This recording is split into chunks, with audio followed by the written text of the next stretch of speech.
Yang tidak bersetuju 63, yang bersetuju 125. Menteri menyebut sekarang semua akan dibuat tender terbuka. Menteri baca tak habis, iaitu 281 tender terbuka. 282 Menteri Kewangan pula boleh kecualikan. 17 mesti daftar. 241 Menteri boleh kecualikan. Semua sekali undang-undang ni, jadi yang ni saya ingin merujuk menteri ini kepada jawatankuasa hak dan kebebasan sebab mengelirukan Dewan. Kami ini mendengar cakap. Kami mahu, kalau kami boleh dengar, mengapa tidak sebelah sana? Bukan semata-mata tidak menyokong. Ini adalah satu proses yang speaker sendiri mahukan.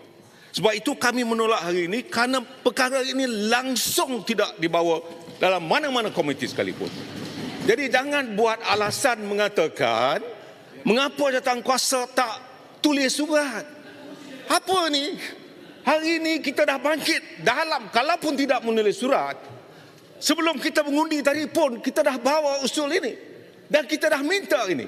Kalau begini caranya, saya minta semua kita lulus dalam perkara itu dan kita akan keluar menunjukkan bahawa kita tak setuju. Terima kasih.